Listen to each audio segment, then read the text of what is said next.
For the best collection of over 100 wild game video recipes you will ever find, for $6, go to www.vimeo.com/on-demand/cookingwildgame. Hi, I'm Rich from the Wild Things Show, Cooking Wild Game. And I'm with Big Mack Sherman from the Outdoor Domain. And Mac was a Chuck Wagon Chef for many years. Yes, sir. Yes, sir. And the rumor is you're pretty good at it. Well, I never got fired, but I had a lot of hungry people, so if they're hungry, if you're hungry, you do a pretty good job. But that's a little bonus. When they're hungry, they don't complain much, do they? And invite them to eat at 7 and feed them at 8, and everybody's happy because they're hungry. Well, you know, well, I was asking around about you a little bit, and I got a lot of volunteers to come down here and try out the food. Well, I noticed nobody volunteered to come help cook. Yeah. They're all ready to come try it, but nobody wants to come help cook. So we're in the plains of Texas? Yes, sir. South Plains. South Plains of Texas. And what are we in this episode? What are we doing? Well, a little bit of everything. We have a huge flyway for the Sandhill crane. And so I have a freezer full of Sandhill crane, and they call it the ribeye of the skies. Well, that's a little bit of a stretch, but it is pretty good, pretty edible. So we're going to do a couple of different recipes with some Sandhill crane. And you are in Texas, so we're going to cook some calf fries. Some people call them mountain oysters. For those that don't have a clue about what we're talking about bull testicles. We're going to cook some of those today too while we're in the kitchen. That was my favorite prank. The Easterners. Yes, sir. Yes, sir. When they come hunting, is to feed them some oysters. Yes, sir. Oh, great. Well, okay, we'll let you get started here then, and we'll cook up some. All right, sounds good.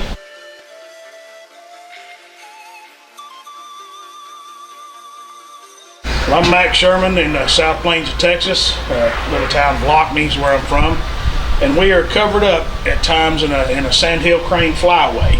So we've learned different ways to cook the Sandhill crane. I'm going to show you two of my favorite ways that we cook Sandhill crane today. A lot of people will pound them out and chicken fry them. A lot of people just grill them whole on the grill. I've got a couple of different ways that I do mine, and I'm going to show you how I prep one way, and then we'll do a second way. This is what a Sandhill crane breast looks like when you just all we do is fillet that breast off each side.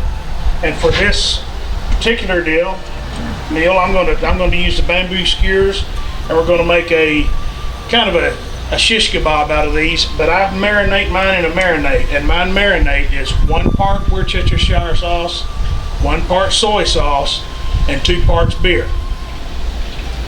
And I'll show you what I do here. I'll take it.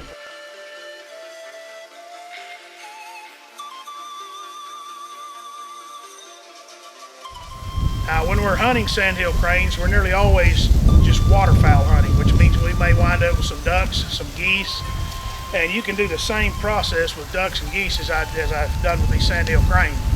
We just have thousands of Sandhill crane. They're very readily available. They get in their wheat fields, and actually farmers will appreciate you coming out and hunting the crane off their wheat field. So I didn't prepare any duck or goose in this video, but it's very easily done the same way. Any dark meat animal, and goose and duck, they're both dark. Sandhill cranes are dark. So any dark meated with no fat, any no fat dark meat animal will work great on the same process. That little marinade that we made to put on them penetrates it and really makes a good meat out of it. Okay, we let the thicker pieces, these thicker shish kebab cuts, I left them on just probably 2 minutes longer than the strips.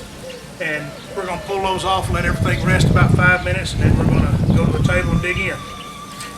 These are really pretty. It's kind of a neat way to impress your friends. They don't taste any better than this one, but they sure are pretty and fancy. And you have somebody that says they don't want to try crane, when they look at it on this skewer, they'll change their mind, might want to try it. So that's basically it on the crane.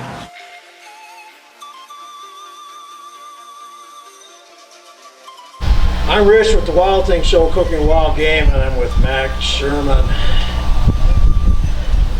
And man, this smells good. It does smell good, doesn't it?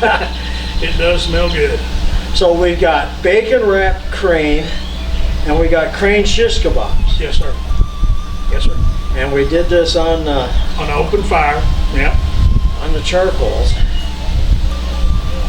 Now you prefer wood over charcoal, or? Not necessarily. I like wood, but we have a burn ban in our county most of the time. So I cook on charcoal, and charcoal is definitely a little more forgiving. So if you're going to be cooking for the first time, or you're not an experienced cook, the charcoal is a great way to go. Charcoal's more consistent. It is more consistent and more forgiving. Yes, sir. Okay, great. What would you do a meal from this? What would you serve with it? If I was actually putting a meal out to serve to my family, favorite with this, with the bacon wrapped, would be a mixed vegetable medley, kind of a grilled wok style, and some rice, and then that. With the shish kebabs, just a good bed of rice and the vegetables that are on the stick are good enough. Oh wow! Well, let's try something. Let's try it. I've got a plate for both of us. And I'm getting smelling this is really nice. I brought out the fine china. Camper special. Camper special. Thank you, sir. And like I say, there's also an art to eating things like this. You just take it, cut an end off, just cut across it, and it is wild game, and it does have a little tendon wrap on the breast, so it might be just a touch chewy, but that's how I cut it and eat it. We'll try that, and I'll give you a skewer. It's cut all the way through. Cut all the way through that way. There's you a skewer of crane, and they're pretty on the stick, but I slide them off the stick and I just get after them. Oh, this marinade is wonderful. The marinade does a good job on wild game, sure does. And I always did like shish kebabs. Well, it seems like I've only seen you a few times, Rich, but anytime I see you, we're eating. And even if we're not filming a show, we're still in a restaurant eating. There must be something about that we both enjoy. It's excellent. And I say this pretty much all the time. You learn to cook wild game like this when your family's going to be bugging you to go hunting and your freezer's going to stay in. You bet. You bet. Like I say, you can adapt these recipes to suit you how you want them. Now, you've been cooking for quite a while, so you understand when it's done, but when you're first learning to cook, get the meat thermometer and stick it in there. Because the meat thermometer will tell you if it's rare, if it's medium, if it's well done. I didn't realize that trick until lately, and that saved a lot of game for me from wrecking it because I overcooked it, was that meat thermometer. And a meat thermometer, it's good for a lot of things. In general, people have a tendency to overcook meat, but they really have a tendency to overcook wild game. And wild game is especially susceptible to it because it dries out. So you invite somebody over to eat backstrap off your deer, you overcook it by 15 degrees internal temperature, it sits for a little bit, then you come to the table and it's tough as shoe leather and has no flavor, tastes like a burned piece of cardboard. Well, of course you're not going to enjoy it, but if you'll stop and take the time to learn how to cook it, watch some of these Vimeo episodes, that's how you're going to learn it.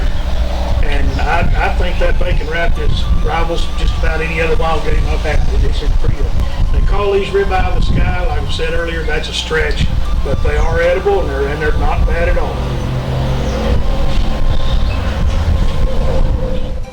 For the best collection of over 100 wild game video recipes you will ever find, for $6, go to www.vimeo.com/on-demand/cookingwildgame.